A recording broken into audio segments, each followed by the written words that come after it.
साध संगत जी, प्रेम से कहना धन निरंकार जी। एक नई साखी के साथ स्वागत है आप सभी का आपके ही अपने चैनल पर। आज की साखी का विषय है पतिव्रता। चलिए सुनते हैं आज की ये साखी। साध संगत जी, किसी नगर में कौशिक नाम एक क्रोधी और निष्ठुर ब्राह्मण रहता था। उसे कोढ़ की बीमारी थी। उसकी पत्नी शांडिली अत्यंत माँ दुर्गा की बड़ी भक्ता थी।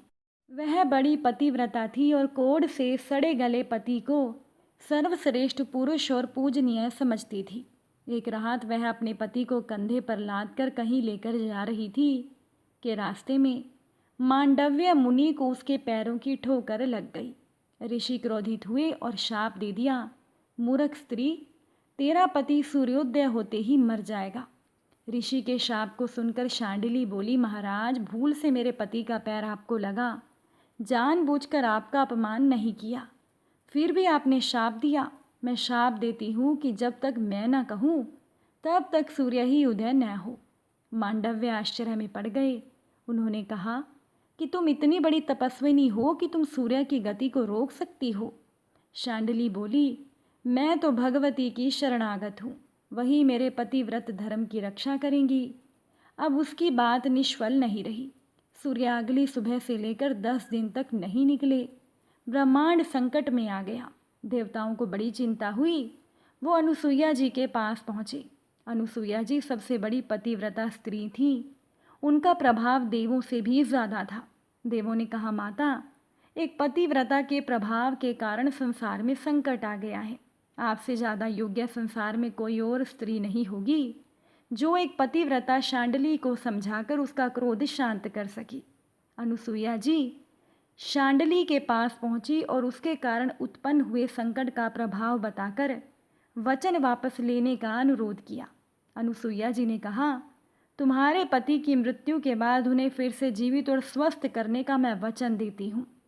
शांडली को भरोसा हो गया। उसने अपना वचन वापस ले लिया और सूर्य की गति को अनुमति दे दी। सूर्योदय के साथ ही मांडव्य के शाप के कारण उसका पति मर गया और अनुसुईया जी ने सूर्य का आवाहन करते हुए कहा, मेरे पतिव्रत में यदि शक्ति है तो आप इस मृत पुरुष को पुनः जीवन, स्वास्थ्य और 100 वर्ष तक सुखद गृहस्थ जीवन का आशीर्वाद दें। मांडव्य ने इसे अपने अहंकार का प्रश्न बना लिया और वो बोले, मेरे शाप को कोई काट नहीं सकता, इसे जीवित करने का प्रयास करना व्यर्थ है। अनुसुईया जी ने भगवती का स्मरण किया, माता, मेरी लाज रखकर मांडव्य का अहंकार चूर करें। अनुसुईया माता की स्तुति करने लगी। माता वहाँ प्रकट हुई और उन्होंने कौशिक को जीवन और स्वास्थ्य प्रदान किया। मांडव्य का अहंकार समाप्त हो गया। मांडव्य बोले, आज मैंने 2 पतिव्रता नारियों की शक्ति देख ली। पतिव्रता स्त्रियों में स्वयं भगवती का वास हो जाता है। हे भगवती, मैं अपनी शक्तियों के अनुचित प्रयोग के लिए क्षमा मांगता हूँ। माता ने मांडव्य को क्षमा कर दिया और इसके बाद मांडव्य तप के लिए चले गए। साथ संगत जी, ये होती है पतिव्रता की महिमा। जब सुलोचना मेघनाद का कटा सर लेने श्री राम सेना दल में जा पहुंची, रावण के महापराक्रमी पुत्र इंद्रजीत यानी मेघनाद का वध करने की प्रतिज्ञा लेकर लक्ष्मण जिस समय युद्ध भूमि में जाने के लिए प्रस्थित हुए, तब राम उनसे कहते हैं, लक्ष्मण, तुम रण में जाकर अपनी वीरता और रण कौशल से मेघनाद का वध कर दोगे, इसमें मुझे कोई संदेह नहीं। परंतु एक बात का ध्यान रखना कि मेघनाद का सर भूमि पर किसी प्रकार ना गिरे, क्योंकि मेघनाद एक नारी व्रत का पालक है। उसकी पत्नी पतिव्रता है। ऐसी साध्वी के पति का मस्तक अगर पृथ्वी पर गिर पड़ा तो हमारी सारी सेना का ध्वंस हो जाएगा और हमें युद्ध में विजय की आशा त्यागनी होगी। लक्ष्मण अपनी सेना लेकर चल पड़े। युद्ध भूमि में उन्होंने वैसा ही किया। युद्ध में अपने बाणों से उन्होंने मेघनाद का मस्तक उतार लिया, पर उसे पृथ्वी पर नहीं गिरने दिया। हनुमान उस मस्तक को रघुनंदन के पास ले गए। मेघनाद की दाहिनी भुजा आकाश में उड़ती हुई उसकी पत्नी सुलोचना के पास जाकर गिरी। सुलोचना हैरान हो गई। दूसरे ही पल अत्यंत दुख से कातुर होकर वो विलाप करने लगी, पर उसने भुजा को स्पर्श नहीं किया। उसने सोचा, संभव है कि ये भुजा किसी अन्य व्यक्ति की हो। ऐसी दशा में पर पुरुष के स्पर्श का दोष मुझे लगेगा। निर्णय करने के लिए उसने भुजा से कहा, यदि तू मेरे स्वामी की भुजा है तो मेरे पतिव्रत की शक्ति से युद्ध का सारा वृतांत लिख दे। भुजा में दासी ने लेखनी पकड़ा दी। लेखनी ने लिख दिया, प्राण प्रिय, ये भुजा मेरी ही है। युद्ध भूमि में श्री राम के भाई लक्ष्मण से मेरा युद्ध हुआ। लक्ष्मण ने कई वर्षों से पत्नी अन्न और निद्रा छोड़ रखी है। वो तेजस्वी और समस्त दैवी गुणों से संपन्न है। संग्राम में उनके साथ मेरी एक ना चली। अंत में उन्हीं के बाणों से मेरा प्राणांत हो गया। मेरा शीश श्री राम के पास है। पति की भुजा लिखित पंक्तियां पढ़ते ही सुलोचना व्याकुल हो गई। पुत्र वधू के विलाप को सुनकर रावण ने आकर कहा, शोक न कर पुत्री, प्रातः होते ही सहस्त्रों मस्तक मेरे बाणों से कट कट कर पृथ्वी पर लौट जाएंगे। मैं खून की नदियां बहा दूंगा। करुण चित्कार करती हुई सुलोचना बोली, पर इससे मेरा क्या लाभ होगा पिताजी?